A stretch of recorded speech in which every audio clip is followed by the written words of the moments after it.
Okay. యూజర్స్ని create చేసిన తర్వాత ఒక సిస్టమ్ పైన లోకల్ యూజర్స్ అంటే మన సిస్టమ్ మీద ఉండేటువంటి యూజర్స్ పాస్వర్డ్లు క్రియేట్ చేయనట్లయితే ఎవరు ఏ యూజర్ ద్వారా అయినా కానీ సిస్టంలోకి లాగిన్ అవ్వచ్చు. సో అందుకే కంపల్సరీగా అడ్మినిస్ట్రేటర్ కానీ మిగతా వాళ్ళకి కానీ పాస్వర్డ్స్ క్రియేట్ చేయడం అనేది ఇంపార్టెంట్.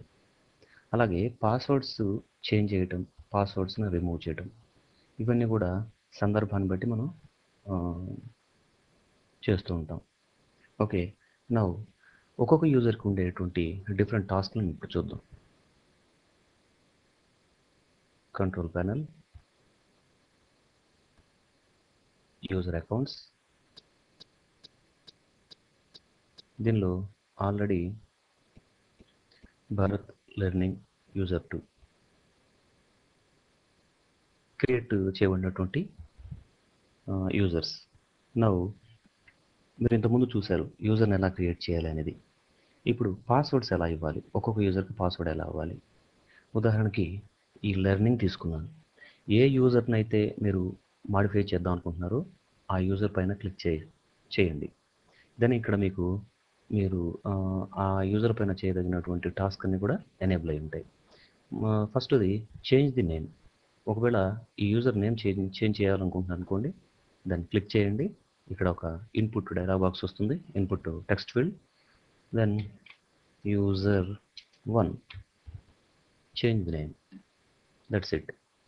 ఇప్పుడు మీరు యూజర్ అకౌంట్ చూసినట్లయితే user 1, user 2 and again user 1లోకి వెళ్ళిన తర్వాత యూజర్ 1 సెట్టింగ్స్లోకి ఇక్కడ ఉన్నది క్రియేట్ పాస్వర్డ్.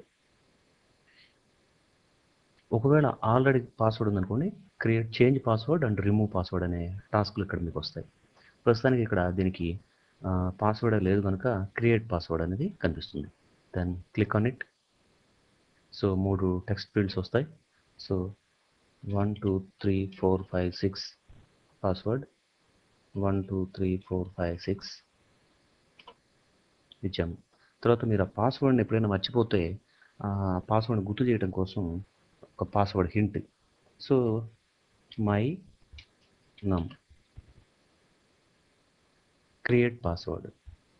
సో ఇప్పుడు యూజర్ 1 కూడా పాస్వర్డ్ క్రియేట్ అయింది. ఇప్పుడు చూసినట్లయితే ఇక్కడ చేంజ్ పాస్వర్డ్, రిమూవ్ పాస్వర్డ్ రెండు డిఫరెంట్ టాస్క్లు మనకు కనిపిస్తున్నాయి. ఎందుకంటే అంతకుముందు పాస్వర్డ్ లేదు కనుక క్రియేట్ పాస్వర్డ్ అని ఉంది. ఇప్పుడు యూజర్కి పాస్వర్డ్ క్రియేట్ అయింది కనుక change password and remove password. Change password మీరు క్లిక్ చేసినట్లయితే type the current new password, type the new password and password hint. ఇక్కడ మీరు చూసినట్లయితే ఎటువంటి మీరు టాస్క్ మీరు ఎట్లా డీల్ చేయాలనేది ఇక్కడ మీకు ఆల్రెడీ గైడ్లైన్స్ ఉంటుంది, టెక్స్ట్ ఉంటుంది. Back and remove password. పాస్వర్డ్ని రిమూవ్ చేసేటప్పుడు ఒక విషయం గుర్తుపెట్టుకోండి. ఇంతకుముందు సిస్టమ్ సెక్యూరిటీ గురించి చెప్తూ ఎన్క్రిప్షన్ అండ్ కంప్రెషన్ ఇవన్నీ గురించి చెప్పాను. ఇది ఎన్టీఎఫ్ఎస్లోనే సాధ్యం. ఫైల్ సిస్టమ్ ఫ్యాట్లో కాకుండా ఎన్టీఎఫ్ఎస్లో సెక్యూరిటీ సెట్టింగ్స్ ఎక్కువగా ఉంటాయి. అంటే సెక్యూరిటీ మీరు ఎక్కువగా ఇవ్వచ్చు.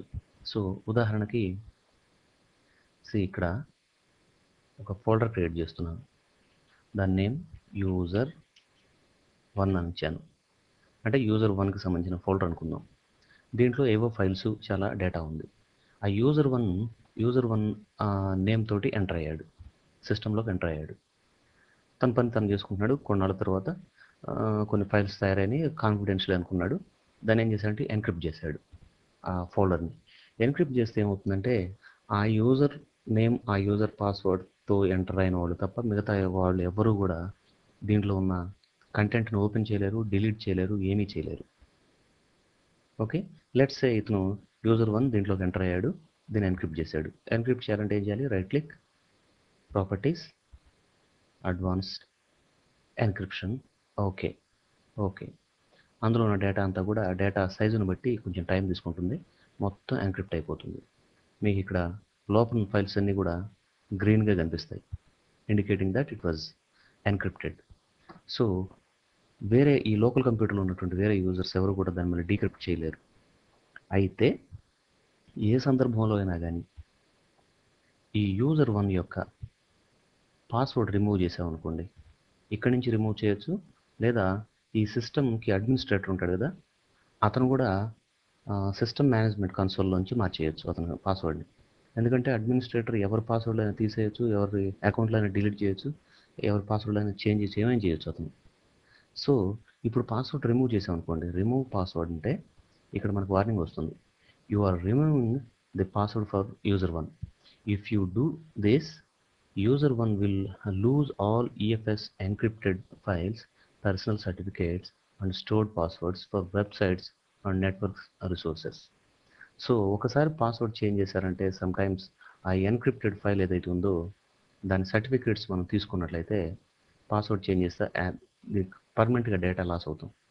అంటే మీనింగ్ ఏంటంటే ఆ యూజర్ 1 యొక్క పాస్వర్డ్ ఇప్పుడు 123456 అలా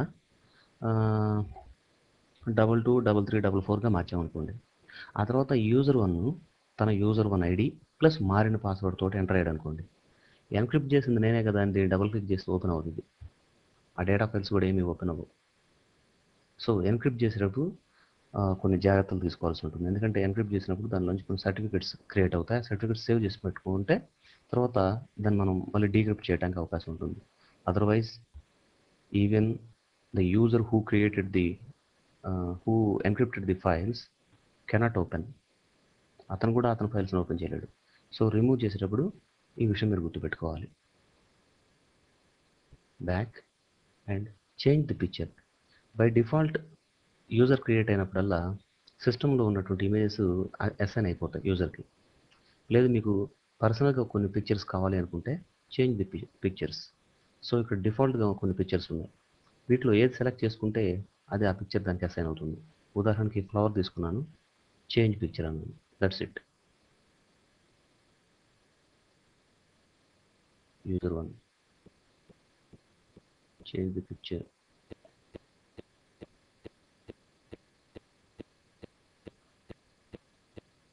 ఎస్, డబుల్ క్లిక్ చేయండి, పిక్చర్ చేంజ్ అవుతుంది.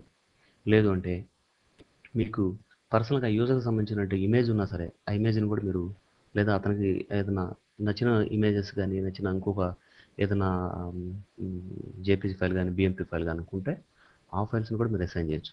ఉదాహరణకి డెస్క్టాప్ మీద 2 ఫైల్స్ ఉన్నాయి, రోజ్ ఫ్లవర్స్.